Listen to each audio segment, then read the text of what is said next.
हमारे सभी विद्यालयों के संस्था प्रधानगण और हमारे एजुकेशन डिपार्टमेंट के जिला स्तरीय अधिकारी, एडीपीसी, डीपीसी, डीओज, एडीओज, प्रोग्राम ऑफिसर्स और राज्य स्तर पर जो हमारे अधिकारीगण हैं, वो उन सभी को मैं इस इंटरेक्शन में स्वागत करता हूं। सभी संस्था प्रधानों से ये अपेक्षा है और ये उनका कहना है कि आप लोग जो कक्षाएं 1 से 10 और 1 से 12 की आपके पास आ गई हैं, उनके पर्यवेक्षण पे विशेष ध्यान दें, पढ़ाई की गुणवत्ता को सुदृढ़ करें, ताकि आपके स्कूल में ज्यादा से ज्यादा बच्चे आ सकें। और मैं मानता हूं कि अगर संस्था प्रधान मेहनत करेंगे तो कोई बड़ी बात नहीं कि जो छोटे छोटे गांवों में प्राइवेट स्कूल खुल गए हैं और वो 1 से 5 जनरली लोगों का ये रुझान होता है कि वो प्राइवेट स्कूलों में बच्चे भेजने लगे हैं, वो सारे बच्चे वापस आपके स्कूलों में आने लगेंगे और आपका जो ये स्कूल है, ये पंचायत के लिए एक मार्गदर्शक स्कूल और एक आदर्श स्कूल के रूप में विकसित हो सकेगा। आप लोगों को ये भी पता होगा कि अभी राष्ट्रीय माध्यमिक शिक्षा अभियान के तहत बहुत बड़ी मात्रा में विकास के कार्य, निर्माण कार्य विद्यालयों में कराए गए। ये सभी निर्माण कार्य आपकी जो विद्यालय की एसडीएमसी है, जिसके प्रधानाध्यापक या प्रधानाचार्य जो है अध्यक्ष होते हैं, उसके माध्यम से कराए जा रहे हैं।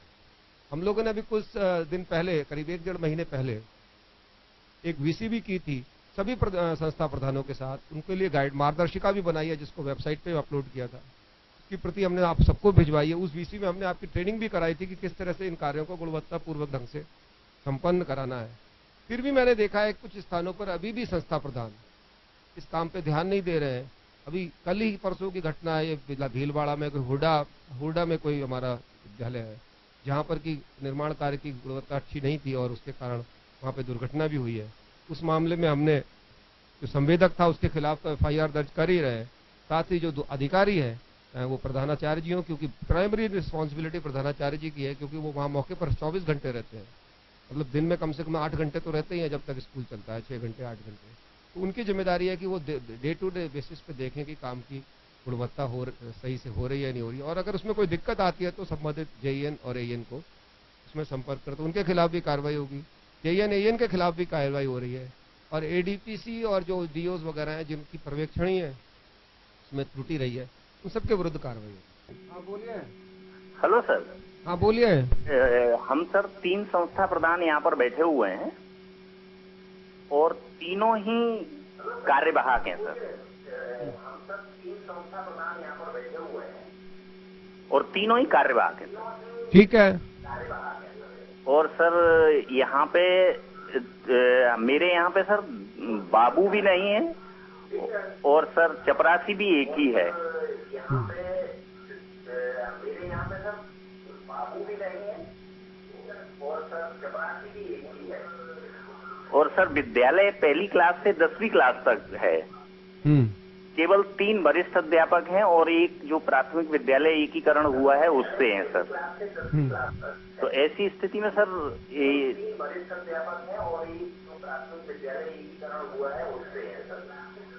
तो सर ऐसी स्थिति में संस्था प्रधान का उत्तरदायित्व तो निभाना काफी कठिन रहता है। नहीं, आपका बिल्कुल सही कहना है कि आपका सही कहना है। यही प्रॉब्लम को देखते हुए अभी हम लोग क्या कर रहे हैं कि 1 से 10 और 1 से 12 के स्कूल या जितने भी अपने सेकेंडरी सेटअप के स्कूल हैं, उनके जो शैक्षणिक, गैर शैक्षणिक और मंत्रालयिक, इन सभी कर्मचारियों के नॉर्म्स का निर्धारण कर रहे हैं।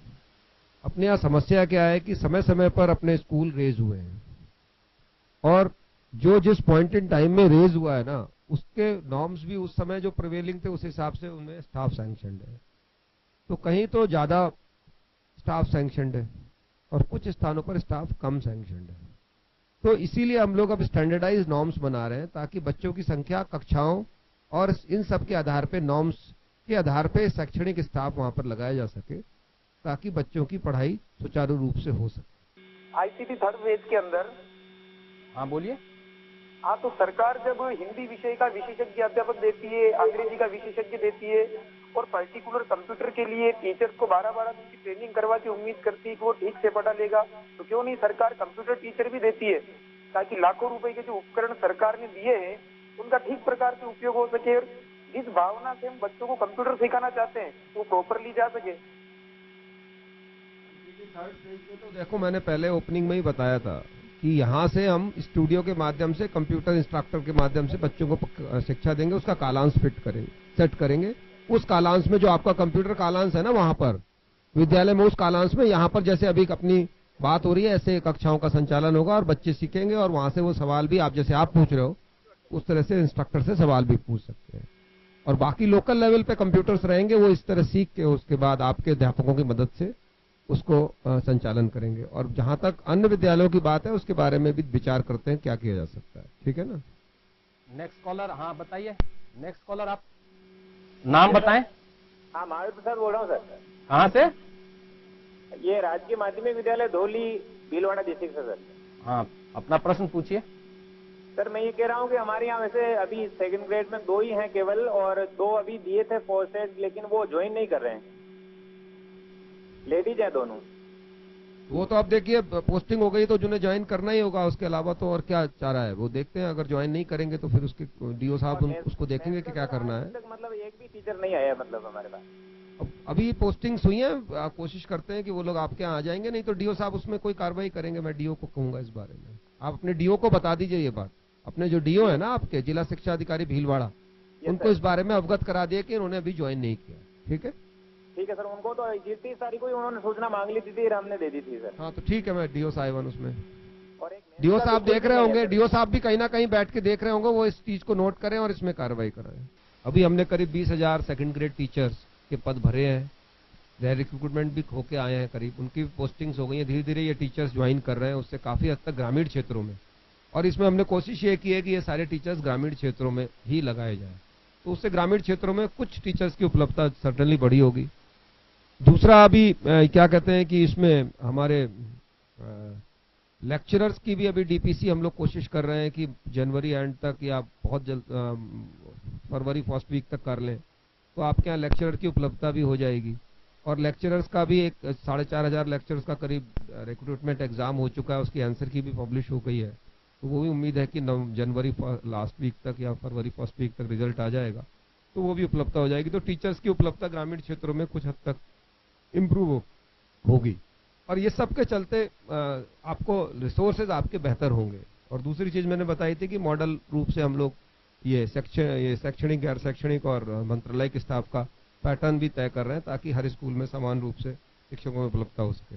मेरा अभी आप लोगों से कहना है कि संस्था प्रधान का ये सब होने के बाद भी अगर संस्था प्रधान अपनी संस्था को ढंग से मैनेज नहीं करेगा, तो वो आदर्श संस्था के रूप में विकसित नहीं हो पाएगी। जहां जहां पर संस्था प्रधानों ने अपनी मेहनत की है, वहां पर बहुत अच्छे स्कूल हमारे चल रहे हैं, और वही सेम रिसोर्सेज होते हुए जहां पर संस्था प्रधान इतना ध्यान नहीं दे पाते हैं, वहां पर स्कूल उतना अच्छा नहीं चल पाता है।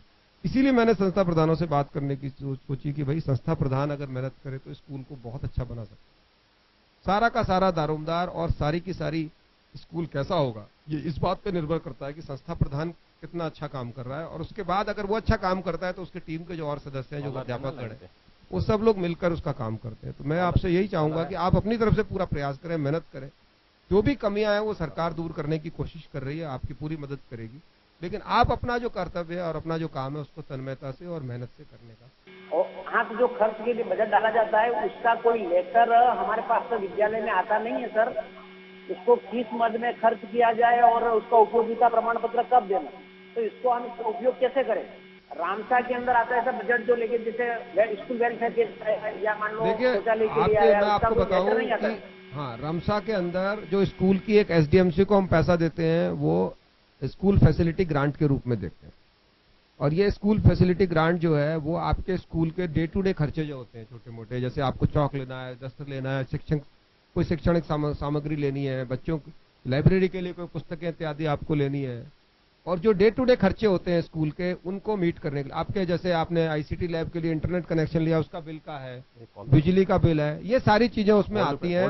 उसकी डिटेल्ड गाइडलाइन भी है, और वो आप अपने वेबसाइट पर डालिए, आपके एडीपीसी कार्यालय में भी उपलब्ध है, और हम उनको हमारी वेबसाइट पे भी डलवा देंगे, आप वहां से उनको ले सकते हैं और देख सकते हैं कैसे खर्चा होना है। और अभी हमने एडीपीसी, आप अपने एडीपीसी जो है आपके जिले के, बांसवाड़ा जिले के, उनके कार्यालय में संपर्क करके भी आप उनको समझ सकते हैं। और हम आप लोगों को ये भी कम्युनिकेट कर पाएंगे कि राज्य सरकार की आपसे क्या अपेक्षा है, आप लोगों को किस तरह से काम करना है, और आपकी कोई दिक्कतें हैं उसका भी हम लोग संधारण करके आगे निराकरण के विषय में कार्रवाई कर पाएंगे। और आज जो अभी है, काफी पूरे दिन चलेगा ये कार्यक्रम। आपको जो जो स्कूलों में कार्य हो रहे हैं विभिन्न योजनाओं में, उसके बारे में आपकी क्या भूमिका है, अपने को उनका कैसे संचालन करना है, कैसे संधारण करना है, उसके बारे में सारी जानकारी एक एक करके सभी अधिकारी देंगे। मैं आशा करता हूं कि आप सभी लोग इसको नोट करेंगे, अच्छे से सीखेंगे, ताकि आपको अपने स्कूल के संचालन के लिए सुविधा हो सके। और हमारा मकसद यही है कि हम संस्था प्रधान को कैसे एम्पावर करें, कैसे उसको सुविधाएं प्रदान करें, ताकि वो अपना स्कूल का संचालन जो हमारी मंशा है एक आदर्श रूप से कर सके, और ग्रामीण क्षेत्रों में खास तौर से जो बच्चे हमारे स्कूलों में पढ़ रहे हैं उनको बेहतर सुविधा प्राप्त हो सके। और जहां तक प्रतापगढ़, उदयपुर और ये पूरी उदयपुर जोन का सवाल है, अभी सेकंड ग्रेड का टीएसपी एरिया का रिजल्ट बुधवार को आ जाएगा, तो काफी बड़ी मात्रा में आप लोगों के यहाँ टीचर्स के पदस्थापन कर दिए जाएंगे। करीब मैं समझता हूँ 700-800 टीचर्स का भी ये 4-5 जिले जो है प्रतापगढ़, उदयपुर, वो इन सब का हो जाएगा। तो ये रिजल्ट अभी अगले वीक में आने की संभावना है, तो उसके बाद वो काम भी आपके यहाँ भी पर्याप्त मात्रा में क्या कहते हैं शिक्षकों की उपलब्धता हो जाएगी। और उदयपुर जोन की डीपीसी का काम भी करीब करीब हो चुका है, तो उससे जो हमें वरिष्ठ अध्यापक मिलेंगे उससे भी आपकी काफी हद तक पूर्ति हो जाएगी। करीब 2000 वरिष्ठ अध्यापक उसमें भी आने की संभावना है। तो ये अगले 10-15 दिन में मैं समझता हूँ आपकी समस्या का काफी हद तक समाधान हो जाएगा। जहां तक मॉडल स्कूलों का सवाल है, आपको पता है कि राज्य सरकार हर जिला, हर पंचायत समिति मुख्यालय पर, जहां पर कि जो एजुकेशनली बैकवर्ड ब्लॉक है, करीब 186 एजुकेशनली बैकवर्ड ब्लॉक है अपने यहाँ, उन पर एक अंग्रेजी माध्यम का विद्यालय विकसित कर रही है। और इस साल हमने 66 पर कक्षाओं का संचालन प्रारंभ किया, तो उनमें टीचर्स की पर्याप्त उपलब्धता करके हम कोशिश कर रहे हैं कि उन ब्लॉक के बच्चों को एक अच्छी शिक्षा की सुविधा उपलब्ध हो सके। इन सभी विद्यालयों का नाम भी स्वामी विवेकानंद जी के नाम पर रखा गया है, तो उनके लिए जरूर प्रतिनियुक्ति पर लोग लिए जा रहे हैं, लेकिन वो भी शैक्षणिक कार्य के लिए लिए जा रहे हैं। तो ऐसा नहीं है कि वो कोई किसी दूसरे विभाग में जा रहे हैं, वो अपने ही विभाग का कार्य, अपने ही विभाग के अंदर संचालित विद्यालय है। जैसे आपका विद्यालय अपने विभाग के अंदर संचालित है, वैसे ही दूसरा विद्यालय भी अपने विभाग के अंदर संचालित है, और उसमें शैक्षणिक कार्य को सुचारू रूप से करने के लिए लिया जा रहा है। आप लोगों की जो वैकेंसीज की समस्या, मैं समझता हूँ ये सेकंड ग्रेड का ये दोनों काम जो मैंने बताया होने के बाद अगले 15-20 दिन में इसका निराकरण भी हो जाएगा। दूसरे कॉलर भी हमारे बीच आ चुके हैं, आप अपना नाम बताएं। नाम बताएं। हाँ, नाम बताएं। गुलाब चंद गुजर मेरा नाम है सर। हाँ, किस विद्यालय से? राजकीय माध्यमिक विद्यालय कोट उदयपुर वाटी झुंझुनू। झुंझुनू से। हाँ, बताइए आप अपना प्रश्न। सर, मेरी समस्या है कि मेरे पास में सेकेंडरी का स्टाफ नहीं है, गणित और विज्ञान की पोस्ट खाली पड़ी हुई है, और मैं नेत्रहीन प्रधानाध्यापक हूँ, तो मेरे पास बाबू भी नहीं है सर। ठीक है, आपकी ये प्रॉब्लम को नोट कर लिया, इसका दिखवाते हैं क्या करना है। कैसे तो बाबू है और नहीं सेकेंडरी के वरिष्ठ अध्यापक है। ठीक, और 225 की स्ट्रेंथ है मेरे पास सर। ये रिसेंटली अपग्रेड हुआ है क्या आपका स्कूल? ये 2012 में हुआ सर। हाँ, तो रिसेंटली अपग्रेडेड है, मैं देखता हूँ इसका।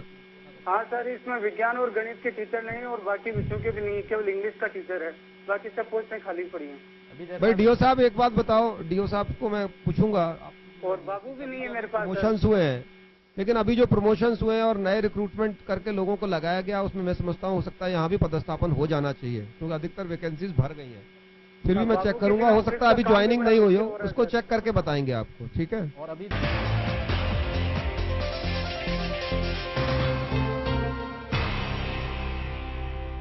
देखिए, मॉडल स्कूल के बारे में आपको रचना जी ने बताया है, सभी की जिम्मेदारी है। डिप्टी डायरेक्टर साहब भी इंस्पेक्शन पे जाएं, इसके पे डीओ साहब भी जाएंगे, एडीपीसी भी जाएंगे। हमारे जो प्रोग्राम अफसर है ज्यादातर जिलों में 3-3 हो गए हैं, कहीं कम है तो हम, और अभी डीओ साहबान से, एडीपीसी से निवेदन है कि जहां आपके पोस्टें नहीं भरी है उनके लिए अब आप अपने जिले में से चयन करके लोगों का जो वॉलंटियरली आना चाहो, जिनमें इसमें कुछ करने की ललक हो, ऐसे लोगों का हमको पैनल भेज दें, तो उनका हम इंटरव्यू लेकर जो खाली जगह है उनको भर देंगे। इसी तरह से मॉडल स्कूल्स में अभी हमने इंटरव्यू करके और लगभग 80% पोस्टों को भर दिया है। 10-1% पोस्टों का भी 1-2 दिन में और ऑर्डर निकल जाएंगे। फिर भी 10% के लगभग गैप मॉडल स्कूल्स के स्टाफ में है। जब तक हम पूरा स्टाफ वहां नहीं देंगे और डेडिकेटेड स्टाफ नहीं देंगे, तो तब तक उसके लिए आपसे निवेदन है डीओ साहिबान से कि अब आप अपने लेवल पर अपने मॉडल स्कूल को देख कर वहाँ आसपास के स्कूलों में से, जिले में से ही जो डेडिकेटेड टीचर हो और वहाँ जाना चाहते हो, उनके हमको आप पैनल भेजिए। जहाँ पीओ की पोस्ट खाली है वहाँ भी आप 3-3 नामों का पैनल भेजिए।